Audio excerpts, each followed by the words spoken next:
So in this unit we are going to talk about models.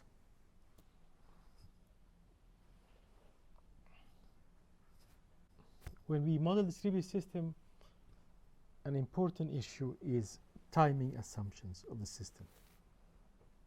And this will be timing assumption on the processes in the system, the behavior of the network, and the local clocks that each process has. So when it comes to processes, the assumption will be about the bounds on time to make a computation step or to execute a computation basically at this point. And when it comes to network, we'll be talking about the bounds on time to transmit a message between a sender and a receiver. And when we look to local clocks, it will be about the lower and upper bounds on the local clock drift rate. So timing assumptions are important as part of modeling a distributed system. The other aspect is failure assumption. So what kind of failure the processes exhibit, and what kind of failure the network exhibit. So what kind of failure they exhibit? Are they a process will crash and then stop, or is it an arbitrary type of failure, which means process may crash and stop, or the process can send messages that are not adhering to the protocol, arbitrary messages basically. And when it comes to network, can the network channel drop a message or not? So just to illustrate this again, can the network drop a message? Here you send the messages, and is it possible for the network to drop a message? When we look to process failure, we will see if it's possible for a process to crash, and what kind of crash will be quite important. Is it a Byzantine crash, where the process basically sends any arbitrary messages? So let us look now to the different types of distributed system, or different models of distributed system. The first model we consider is what's called asynchronous distributed system, and this is the most general model. We have so little assumption on the system. By this we mean we have no bounds on the time to deliver a message. So we are assuming that the network is reliable. You will see why this is interesting assumption later. But even it is reliable, so we have no bounds on the time to deliver a message from a sender to a receiver. And we have no bound on the time for a process to do a computation step, or a computation response for a message, for example. We also assume that the local clocks in each process are not synchronized with other clocks. And in fact, this assumption is the one that is typical for the internet, because while the internet can behave nicely sometimes, you don't know how long time it takes to send a message from one server to another. And if the server is busy, you don't know the load on the server, so it can take a lot of time before the server responds. And we don't assume really any synchronization between clocks. So given an asynchronous model, in fact, it is not possible to solve consensus as we described in the previous unit in an asynchronous system model. So consensus cannot be solved in an asynchronous system, even if a single node might crash. In fact, you cannot distinguish between a failed process and a slow process or a slow network. So that is the basic problem with asynchronous system. So implementation of consensus might in some case stall. And by stall, they don't give an answer. They don't violate that you get different results, but they violate what we can call availability. They just stall. They don't give you an answer. And that can happen in some cases. In any case, this will have an implication on core services like atomic broadcast, atomic commit, other services that we're going to study like leader elections services for coordinating servers, say, in a data center.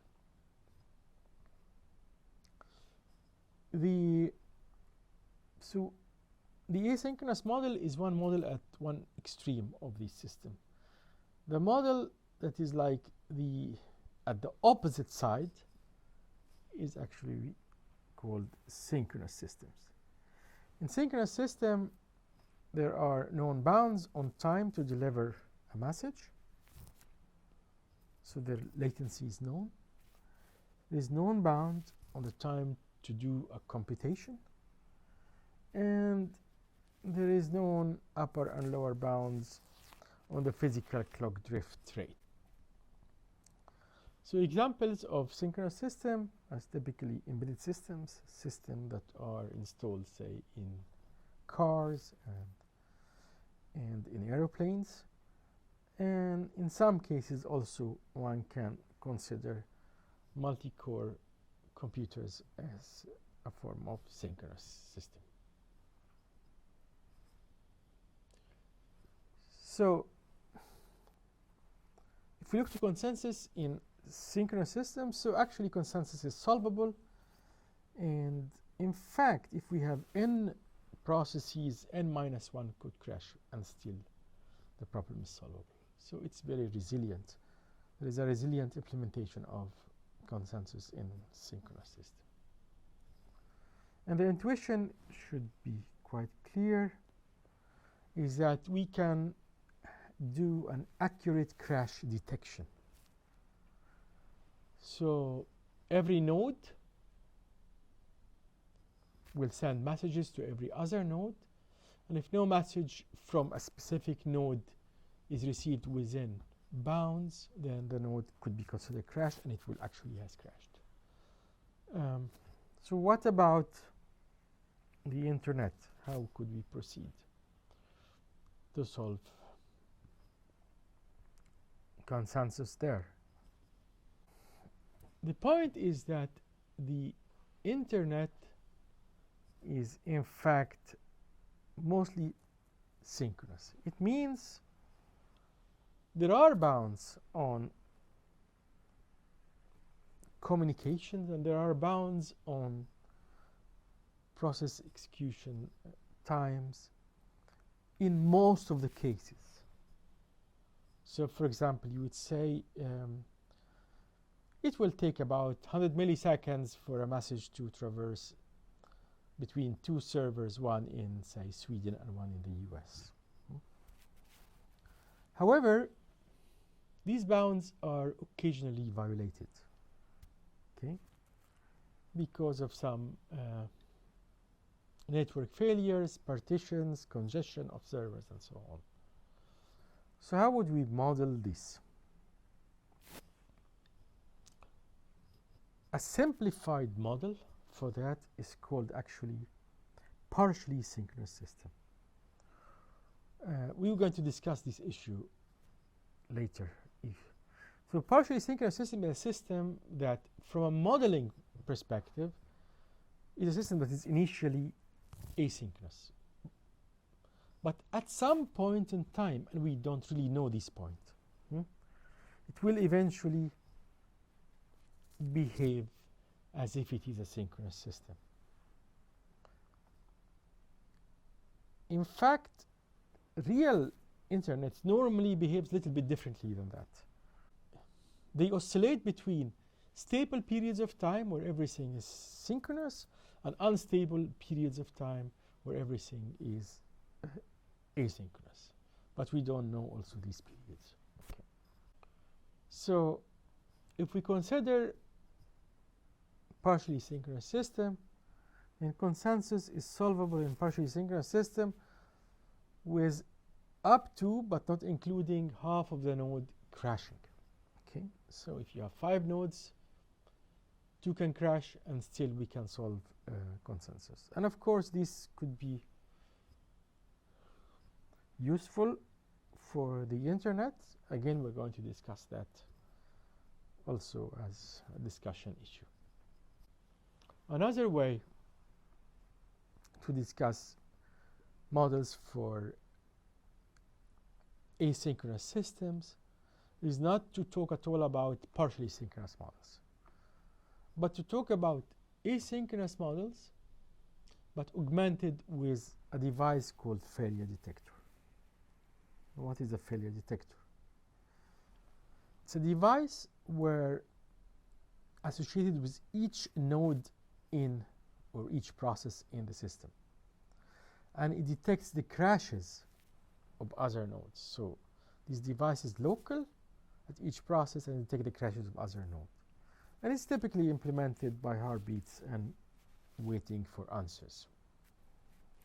And this might be initially wrong, but eventually correct. This is called eventual failure detector. In fact, if we have failure detectors, we can solve consensus and atomic broadcast. How this is going to happen, what are exact details and meanings of this failure detector, this is we'll discuss in the rest of the course. There is another model which we are going to use also in this course, and this model is quite interesting because it's a realistic model of actually the internet.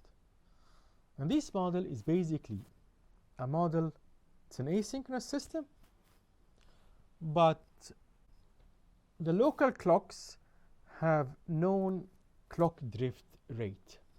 So the local clocks have known clock drift rate. And this is actually a quite interesting system because this is realizable over the internet. So, and we will discuss a number of algorithms that can be solved using this assumption. In conclusion, just to make clear that distributed systems are actually everywhere.